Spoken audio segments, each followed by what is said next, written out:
and welcome to Live Interactive English. I'm Matt. And I'm Karen. Today we are looking at part 1 of the Tateyama Kurobe Alpine Route. So judging by the title and the name, Tateyama Kurobe, I'm guessing this is in Japan, right? That does sound very Japanese. It sounds like it must be a place in Japan. I don't think I've been there before to that place. Well, I've never been there either, but I know that a lot of people in Taiwan love visiting Japan, especially now that COVID is over. A lot of people are traveling to Japan, and I'm pretty sure to different cities as well. Which cities have you been to in Japan? I've been to a few cities. I've been to Tokyo. I've been to Kyoto and Osaka, Nagano. Wow! You have not been to... Nagano, sorry. No, Nagoya, right? You were telling me before. That's what it is, Nagoya, yes. So you have been to many places also, right? Yes. But you have never been to Tateyama Kurobe. That's right, but I mean, it sounds like it could be an interesting place to visit. This Alpine route, so it's alpine, so something up in the mountains, but you know, it sounds very interesting, I think. And I'm pretty sure it has beautiful, landscape and scenery, right? I would hope so. If it's worth visiting, it should. Okay, well, I can't wait to learn more about this Tateyama Kurobe. Let's go.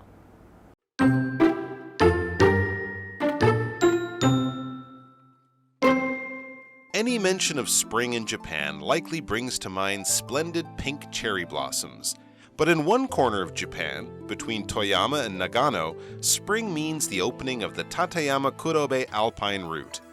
Nicknamed the Roof of Japan, the route offers challenging hikes up snow-capped peaks, as well as relaxing walks among wonderful landscapes that vary throughout the seasons.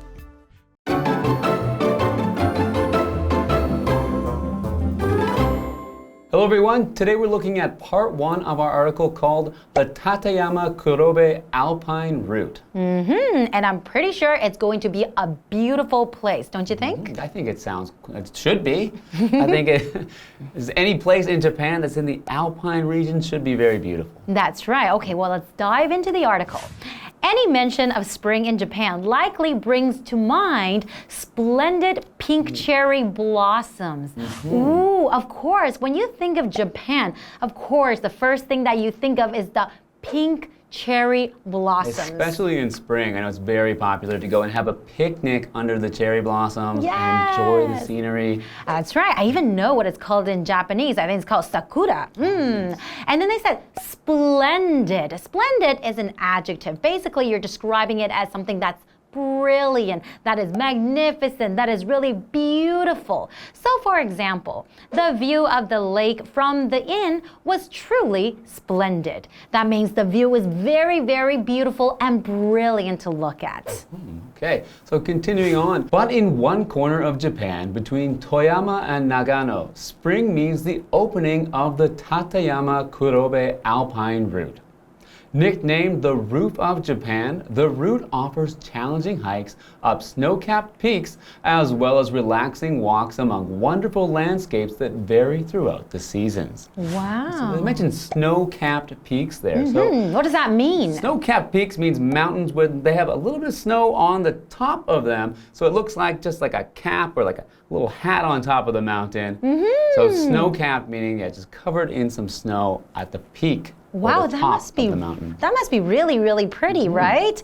And then also we mentioned this word nickname, right? Something is nickname something. Then that is a verb. We're using it as a verb here. So somebody nicknamed something. And what that means that you're actually giving someone like a different name that belongs to this thing or this person. So for example, your name is Matt, right? So your friends, like people who are really close to you, or maybe your relatives, your family, might give you a nickname. They might nickname you something else, right? Do you have a nickname? Well, when I was in school, my name was Matt, so some people called me Fat Matt. Ouch! That's not very nice. The nicknames can be nice, or they can also be not nice.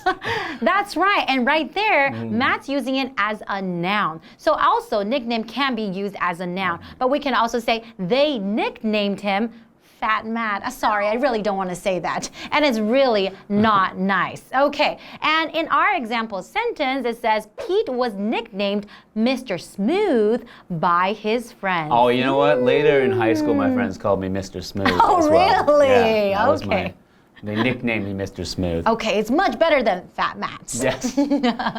Okay, we had another vocabulary word in there, which is a noun, and it's landscape. So the landscape is all of the visible things within an area. So when you look out at the horizon and you see the landscape, you can see the mountains, the trees, you can see the hills, the lakes. That's all part of what makes up the landscape.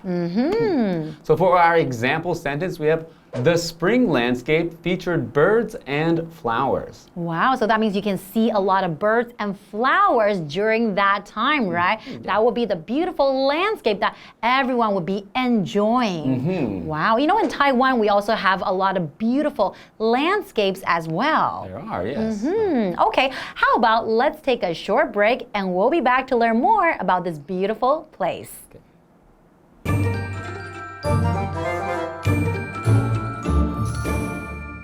Hello， 大家好，我是 Hanny。这2天的课程是要介绍日本的立山黑部阿尔卑斯山脉路线 ，The Tateyama Kurobe Alpine Route。那么其中的 Alpine 是形容阿尔卑斯山的，那么 Route 或是念作 Route， 它表示路线。说到日本春天，大家可能就会想到樱花。不过春天其实也意味着立山黑部阿尔卑斯山脉路线的这个开放。这条路线被昵称为 The Roof of Japan， 日本屋脊，让人可以在白雪皑皑的山峰上进行那种具有挑战性的徒步旅行，以及在四季变化的美景当中可以悠闲的漫步。文中用到 snow-capped， 就是用来形容山它是覆盖着雪的，就很像富士山我们常看到那个样子，就是 snow-capped。那么单字 splendid， 它是形容词，形容壮观的、极佳的或是灿烂的。Nickname 这边当动词表示取绰号，那么它也可以当名词来表达昵称啊、绰号。还有 landscape 是指路上风景，那么或是景色，尤其是乡村景色。这边一个重点，我们进入文法时间。好，我们来学这个重点是 bring something to mind， 表示使人想起什么什么。如果受词比较长的时候呢，常常会移到 mind 后面，写作 bring to mind something。举例来说 ，The song brings a lot of memories to mind。那首歌勾起了许多回忆。好，接着回到课文中。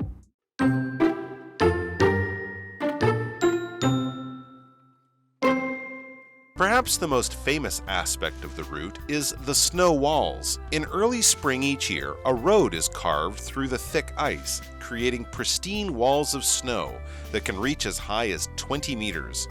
Not far from Murodo train station, the magical white corridor alone is enough to attract thousands of visitors every year. It isn't only in spring that tourists flock to the Alpine route, however. From April to November, many choose Murodo Station as their starting point and set forth on one of many mountain trails nearby, such as one going up the impressive Mount Tate.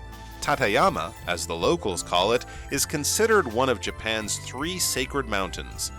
Whichever trail you take, you'll find yourself surrounded by scenes of amazing natural beauty.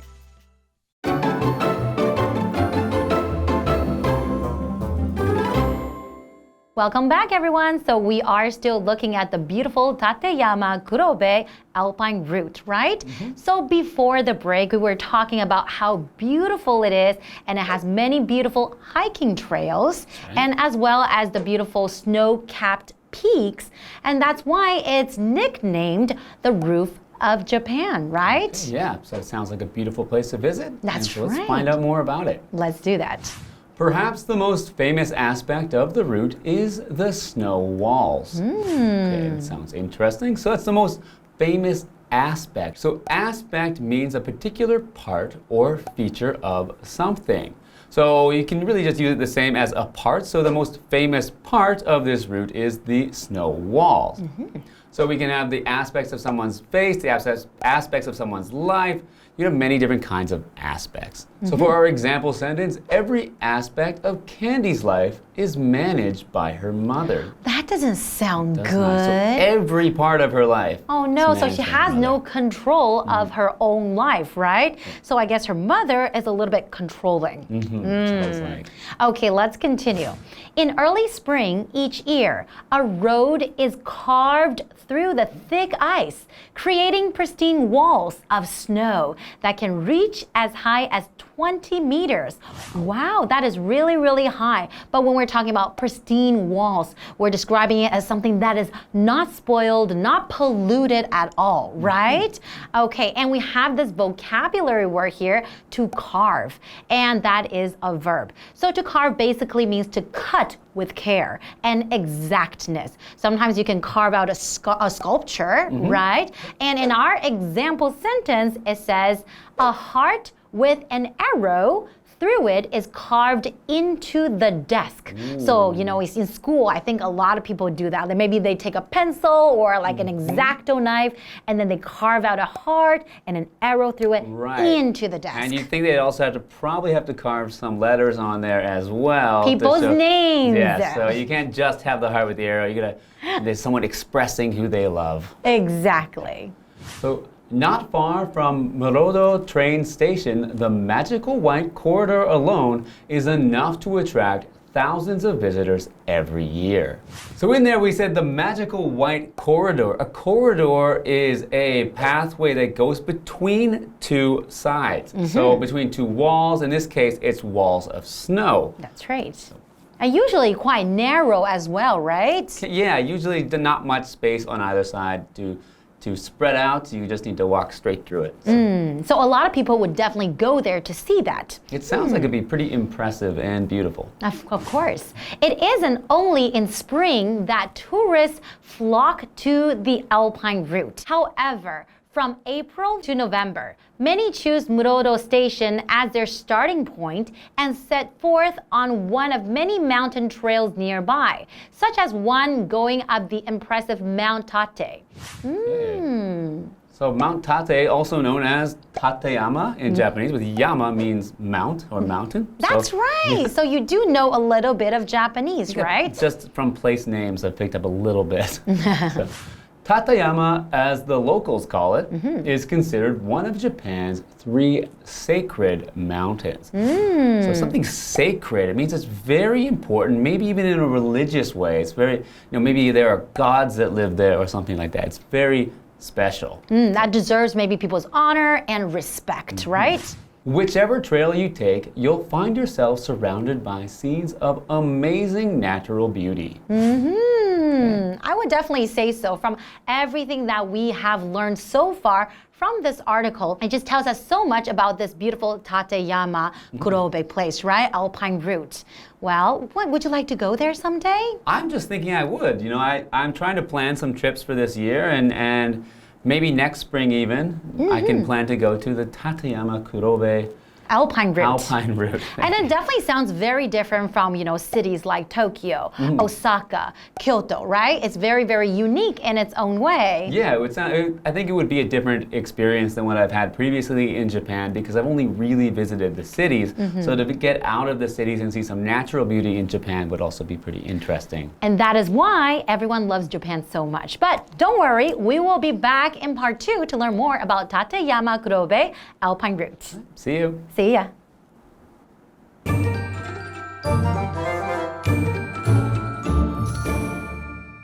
说到立山黑部阿尔卑斯山路线，它最著名的一面也许就是雪碧，不是雪碧汽水哦，而是在每年初春的时候，会从这个厚厚的冰层开凿出一条路，形成高达20公尺、完好纯净的雪碧，非常的壮观。光是这条神奇的白色长廊，每年就足以吸引成千上万的游客前来。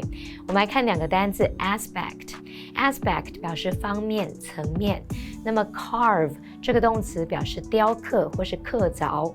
课文接着写到说，不是只有在春天才有游客涌入阿尔卑斯山路线，从4月一路到11月，很多人都会选择世堂站来当做他们的起点。那边有很多路线可以走，无论你走哪一条，都会发现自己会被令人惊叹的自然美景所包围。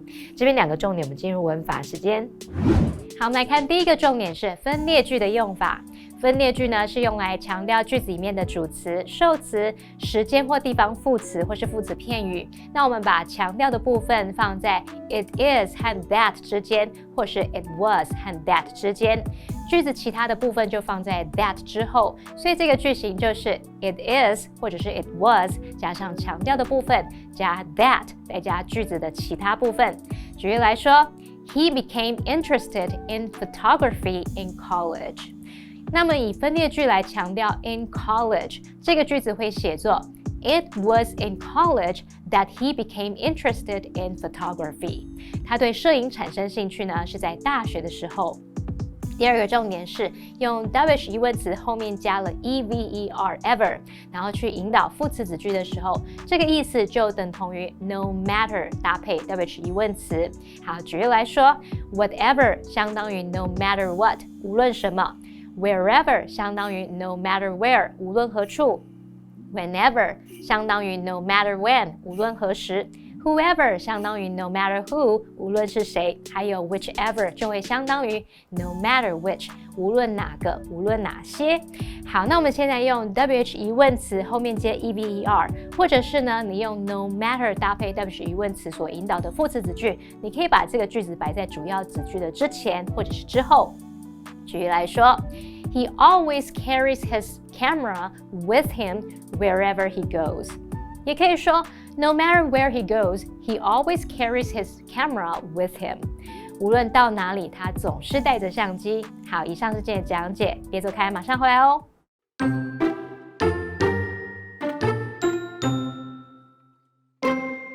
Any mention of spring in Japan likely brings to mind splendid pink cherry blossoms.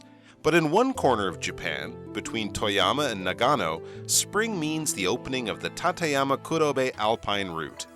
Nicknamed the Roof of Japan, the route offers challenging hikes up snow-capped peaks, as well as relaxing walks among wonderful landscapes that vary throughout the seasons. Perhaps the most famous aspect of the route is the snow walls. In early spring each year, a road is carved through the thick ice, creating pristine walls of snow that can reach as high as 20 meters. Not far from Murodo train station, the magical white corridor alone is enough to attract thousands of visitors every year. It isn't only in spring that tourists flock to the Alpine route, however.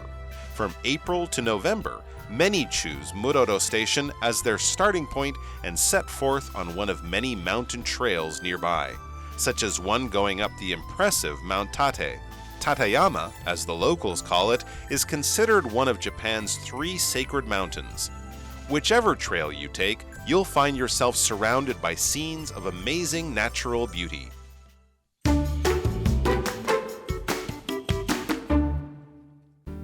Donghai Art Street District is a shopping area near Donghai University. The district offers a distinct cultural and artistic landscape as well as a sense of community.